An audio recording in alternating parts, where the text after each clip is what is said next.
Hello and welcome to Manx Radio's General Election Candidate Interview Series. I'm Amy Griffiths and I'm our election producer, and there's now less than a month to go until the island heads to the polls to decide who should have a seat in the House of Keys. Before then, we're inviting all the candidates in for a 30-minute interview to find out more about who they are and what they stand for.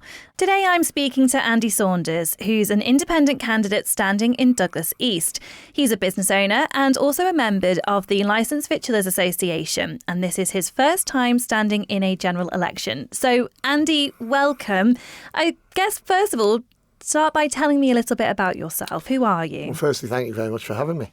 I'm Andy Saunders. I've been on the Isle of Man since 1977 as a very young child. We came from Ulster to avoid the issues over there with my family, and I've basically lived and worked on Douglas Promenade since that day in 1977, and I love every bit of Douglas East.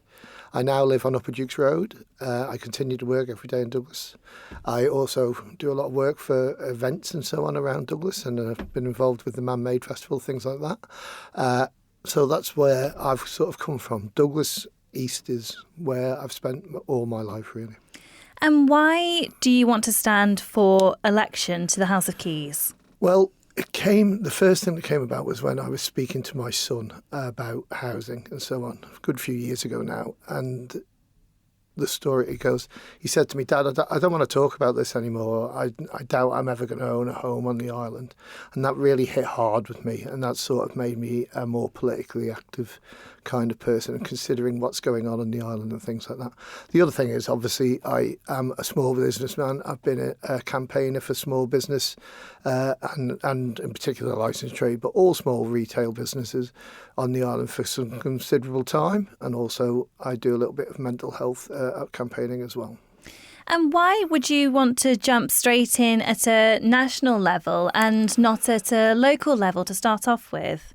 Because I've dealt with government and the internal motions of government for a long time, being on the other side of the fence.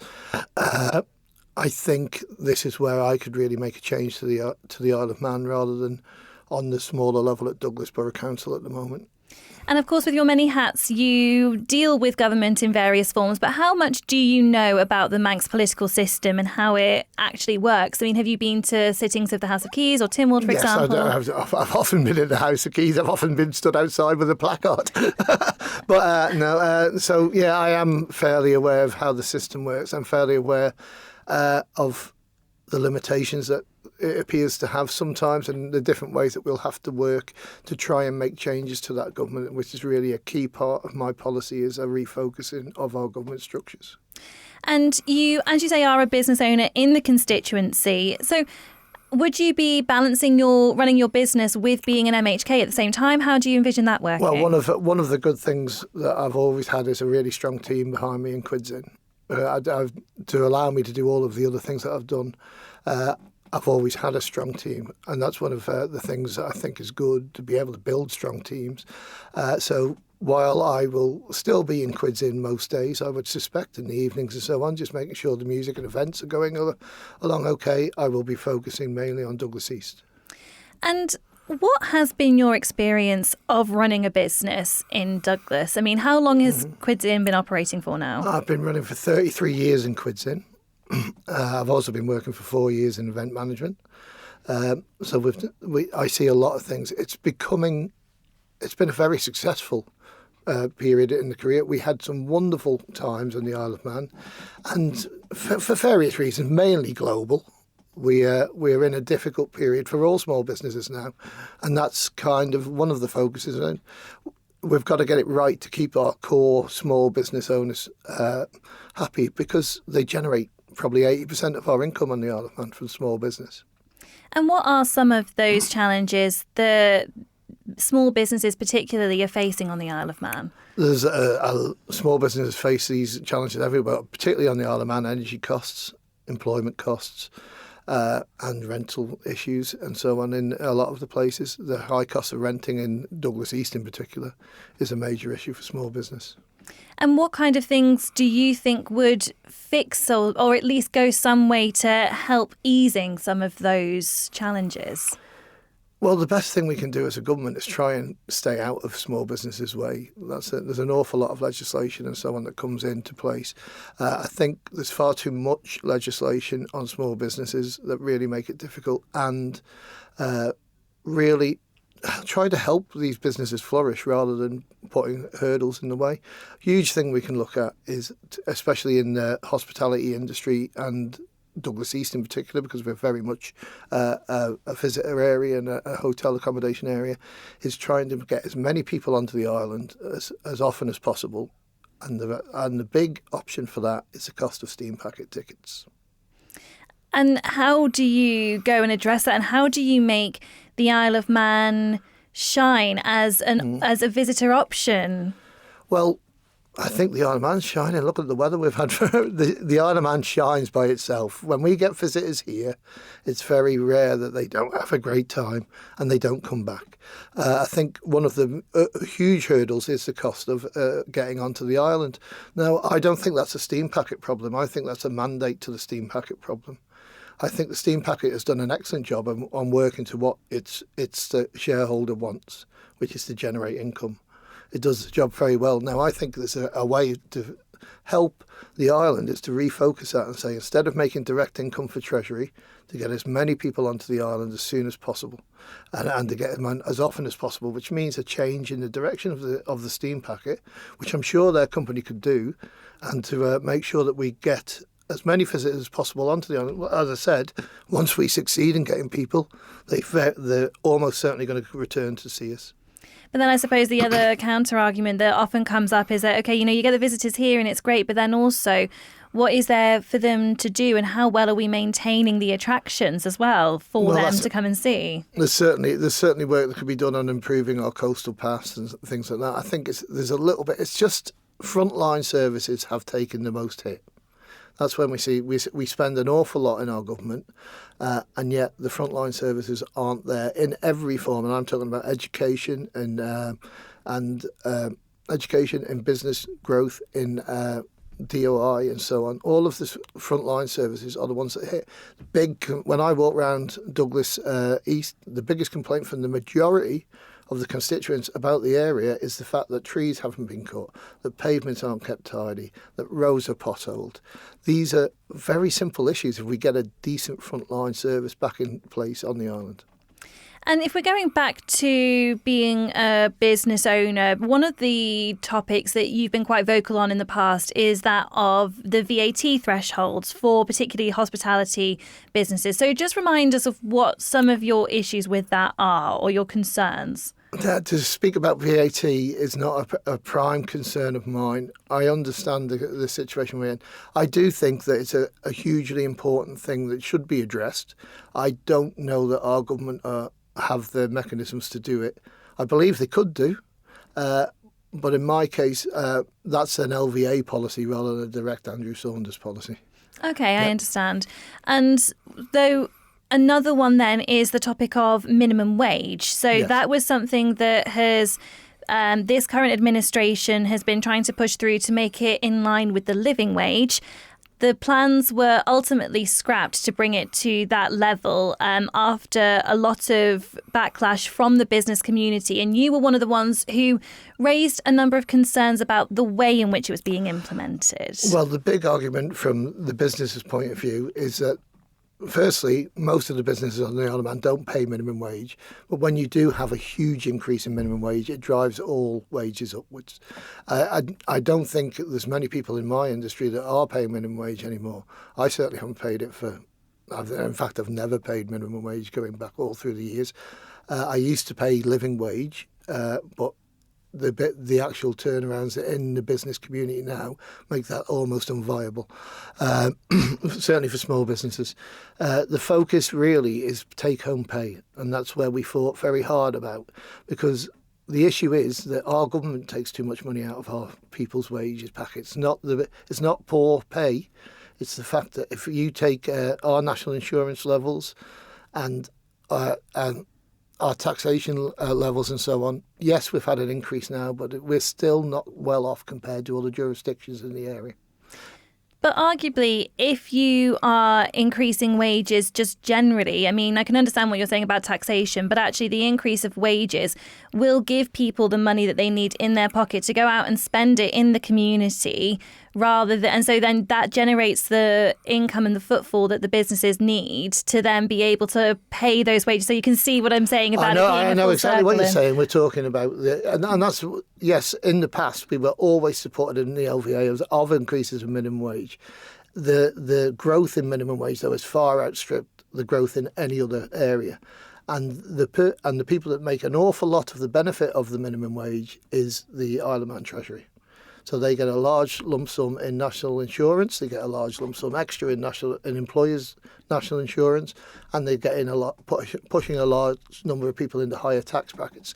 Our government has started moving towards that. I can only thank them and congratulate them on taking up their part in that. When we didn't have any tax threshold increases or £250 in over 5 years, that was an issue. Now, if our government continues to play its part in increasing the money in people's pockets, that's fine. But if it was being used in those days, we could very easily argue that it was being used as a tax grab by government to get the money into their funds, then that's not the right way to go about it. Government should be taking its share of any responsibility to get people out of poverty, not trying to put that all on small business. So if you were elected and the topic of bringing the minimum wage in line with the living wage came back onto the table, how would you vote? Would you vote to support it? Unless there's direct policy change in other areas, I don't think that's an area that I would support. I'd certainly support higher wages for everybody. I want take-home pay to be as high as possible, because you're right. The more money we can get into local people's pockets, especially those at the lower end of the income stream, the more money that will be spent in the economy. So I'm 100% in support of getting low wages higher. But it can't do that at the cost of losing our small local businesses. And there have been a number of issues facing the hospitality sector, particularly over this administration. And as you say, a lot of them are global impacts. But do you think that this current administration has done enough to support the industry? Yes, they've done some things. Have they done enough? Well, I don't want to focus just on hospitality. You know, I'm running for everybody, not just the hospitality sector. I think there's a lot of work that can be done to improve all our communities' incomes, well-being and so on. So I think government needs to refocus on how it's going to support our communities, really. Which is something that you've talked about on your website as part of your manifesto. So how do you think then that government should be restructured to make sure that it's operating as efficiently as it can be? Well, I think it needs modernisation, doesn't it? You know, I think we need really look, instead of having these 8 silos of government that we have at the minute, all sort of fighting against each other and making sure that their budgets stay in place and things like that. We really want to look at having a modernisation, a central hub for all of our data and collection and things like that, and getting that all focused, stop the duplication within government, reduce the cost of government to the people, and then use those savings to improve the front line of government. And that's the doctors, the nurses, the hedge cutters, the pothole fillers, the policemen. All of those people are the people that we need to be spending money on. The people right at the front line of providing public service. And you talk about sort of wanting to modernise it and things like that. And there have been steps that this administration has taken so far. I mean, you've seen a lot of services moving to online, for example. Do you think that there's more that can be done in that front then as well? There's an absolute loads and loads of movement still to be made there. That's where the savings will come in public spending. Modernisation, the fact that we have to fill into 7 different forms a year to get different bits of information, and it can't be all held in one spot, is slightly crazy to me. I think really there's a huge lot of work that can be done with AI. I think the websites in the government system, I work using them for various things. They're just not up to the standard that we should be having now. And if we can get all of that modernised, up to date, you can take a whole lot of administration work out of the system, which then the people that are doing that work can be focused on getting the real crises and the real issues solved. But of course, things like that don't just happen overnight. You can't just magically click your fingers and everything's suddenly modernised. No. So is that something that you think is realistic to achieve within a 5-year window if you were to be elected? I certainly think within 5 years you could have a huge movement towards it. I don't think you'll be perfect at the end of it. I'm sure the other thing is mistakes will be made as you go along with that. I think a little problem at the minute is everybody's so scared of making mistakes that no one's really willing to take any nettle and grasp the nettle in the Isle of Man. I think that's one of the issues because it's difficult, and it's difficult for government workers. It's difficult for private sector. Everybody's a bit worried about making the next big mistake, but we must move on and do this. We're going to have a total transformation of our economy through AI and working and how everybody works. So we have to be able to move forward with that. And I think there's a lot of work to be done in making everything centralised so that we can take a lot of duplication out of our whole system. And then, as I said, the most important thing about that is take the money that's being wasted in the duplication and get that spent on frontline services. And one of the criticisms about this current administration that's often bandied around is that of, there's too many reviews and not enough action. So are you saying that you would be somebody who would want to be going into the House of Keys to take action and to do 100%, things? 100%. I would like to see action. Yes, we have to look at things and how we refocus them and so on, but we should be moving all the time towards it. There are lots of people in government that already know how to make these things happen.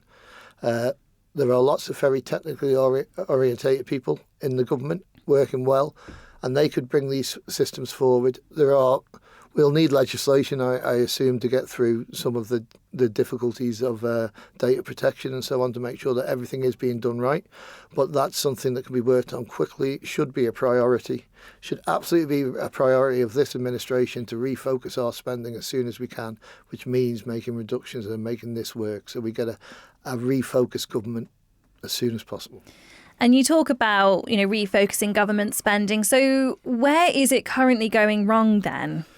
Well, I think that what I talked about immediately, having 8 departments that have to have whole waves of managers and whole waves of staff all doing the same thing in different departments could be changed. I think that's where we can really develop savings on the island. And we can refocus the people into doing the jobs that are directly relevant to that department's work rather than managing the same data control issues and so on within each department separately. Now, let's move on to some of your key election priorities. And number one for you is supporting young families by creating conditions that encourage younger residents to stay on the island. And you talked about your son's experience of trying to buy a home here. But what do you think is currently stopping younger people from wanting to live here? Well, this is the thing. This is my whole thing. This is not just one policy. You have to have a raft of policies that makes this happen. So first of all, we need affordable housing. There are ways and means to make affordable housing far more available. We need to look at the first-time buyer scheme. It seems to have gone out of kilter with how our economy is working and what sort of wages are and so on. Certainly that could be reinvested. We can look at the residency bill and look at how we're going to change it to make it more favourable to our own local residents. And we can look at developments and making sure that we can get developments done quite simply. And also, when we come to affordable housing, that the proportion of affordable housing that is dictated to in new development plans is done, and is done at the correct time, not an add-on to whatever else any developers decided to build in a community, in a new build area. How do you get the balance of that right, though? Because obviously for developers, the money is in the luxury homes, the luxury apartments, whatever it is that they're building, and it's not in the affordable home. So how do you then make it as enticing enough for them to want to still come here and do those developments and invest in the island in that way while still providing a proportion of affordable housing? Well, one of the ways you can do that is stop making the paperwork to get there so hard, which is one of the main things that I would say. So the fact that our planning controls are so tight, that definitely needs looked at. And it's a carrot and stick sort of operation as well. So if we are giving the developers more options and better ways and doing deals, for example, where so if you want to build that, that's great, but you build us that there and we'll support that build because that's going to be a social housing or an affordable housing build. We'll support that, but then you'll get the ability to build easily and exactly what you want on other sites. And I suppose another part of that is, again, another criticism of some of these developments that are coming onto the island is that they're only building homes and not necessarily infrastructure around it. And one of the commitments that you've made on your website that you would want to look at is building a new school in Douglas East. So what is your reasoning behind that? Well, School in the Jubilee. I came to the island in 1977. The first time I went into Morris Road School, as it was then, was in 1978. I didn't attend it, but I was there with my friends, went there and so on. The infrastructure of that school hasn't changed dramatically since then. Both of my sons went through School Jubilee when it was Balaquail and Morris Road, and they haven't changed. I think we need a school. There's definitely more young people in Douglas East than there is in almost any other jurisdiction. We've got young families and so on. So they need a new school. So we've got the area. We've got Park Road School. It's been assigned to be a new primary school. But when I talk to people in government already, it's far from on the radar of when that's going to be completed. It's an urgent case. So for Douglas East, I will fight every day to try and get that school built. And then what we will do then is try and offer some form of incentive to developers, because I know there's been issues with developers building other schools, but you say, well, we've got this situation where we can now build some form of affordable housing, hopefully on Morris Road, in the Morris Road campus, and so on there. And then there's the Balaquail campus in which there can be development of some really nice housing. But the difficulty is, and I think this is going to be the key question for the next administration, is where does the money come from? Where is the money going to come from for this? And why should it be prioritised over any other scheme that's in the works that's needed? Well, what we need is to keep our young families on the island. We need an economy that's actually growing as opposed to that. Now, if we are losing so many of our young people to the other jurisdictions, and I understand everybody, as an 18 to 20-year-old, people want to go out and experience life, and it's a great thing to do. And I don't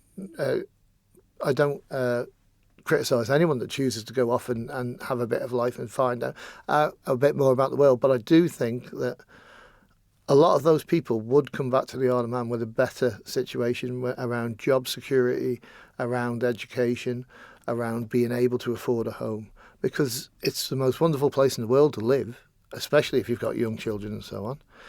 So for them to actually go out and we just have to do everything to make that as likely as possible to come in. As I said, we're going to have a huge change in the way work is happening. I think we need to work on different ways of developing our skills base on the island. I think we really need to look at our food security and things like that and getting people involved in that industry, where they can actually generate good incomes and so on, and careers, and making sure that we've got good food security on the island, that we've got other industries appearing again, and that we move away from the focus on financial services, just because that's where AI is going to hit as hard as, probably the hardest of all of the things in clerical work.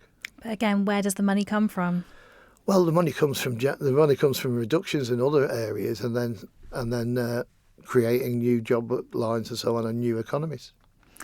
Okay, so if we move on then, because I'm just conscious we're rapidly running out of time, that I want to talk about healthcare, because that is another one of your priorities, is improving healthcare. So where do you think it needs improvements at the moment? Well, the mental health has had investment and it is improving, but mental health is a huge issue still on the Isle of Man.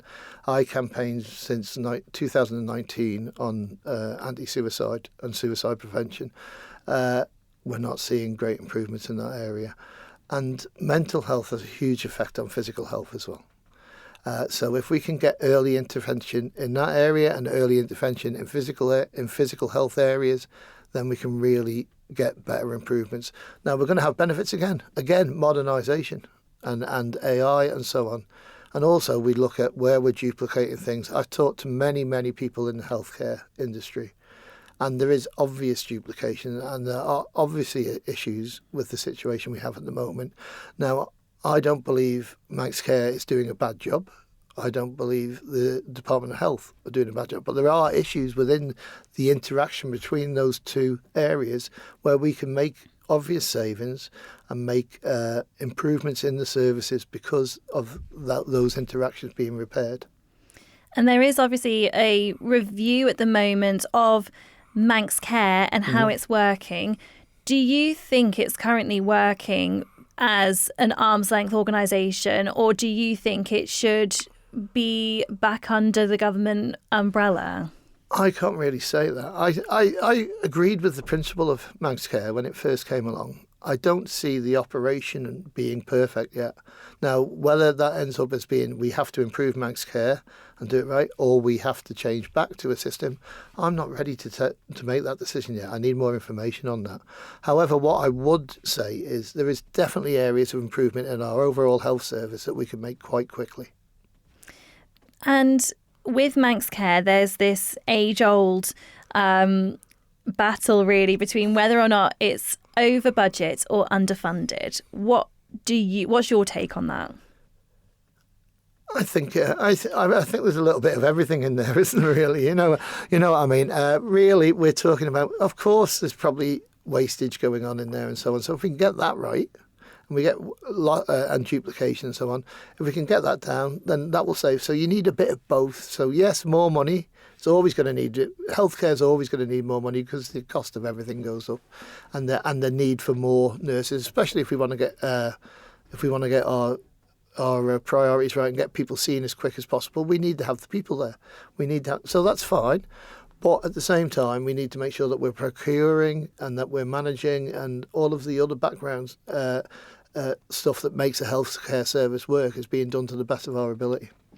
But you talk about having the right people, but healthcare professionals, there's a global shortage of them, and it's been well talked about. So again, how do you make the Isle of Man stand out as somewhere to come and work as a healthcare professional, particularly when, it's getting a lot of bad press a lot of the time, and it's... Well, a lot of the thing is, again, let's talk about our own people and training them into it. That's really where we want to go. We're going to have a change in the way our economy works. We're going to have a lot less office-based working. So people are going to need new skills. And what better skills are than to take up the medical profession and get involved in that? And we are coming to the last sort of couple of minutes now, but you have got a lot of ideas here, but at the end of the day, as an independent candidate, you are going in as one of 24, and so you would have 23 of your political colleagues to convince to try and get any of these schemes and ideas over the line. So how would you work to do that? Well, I think what we are seeing is there is a range of candidates coming in with very similar ideas. And I think there's a lot of people that are already in there that would agree with most of these ideas. And hopefully that when you get in there, you can get a consensus position, because I don't think any of these ideas are out there. I think the majority of things that most of the candidates are saying, and from my point of view, I think most of the things that I put forward are pretty common sense. And if you can actually achieve that and get a lot of people in to kind of make it a collegiate agreement around each of those kind of policies, then we should get movement forward. And I think there's a lot of people that will get in this time, hopefully including myself, who will go with a business-minded sort of look at how we can develop and how we can get everything fixed relatively quickly. One of the big things that always happens in all governments, and it's been very clear on the Isle of Man recently, is that government moves at a snail's pace.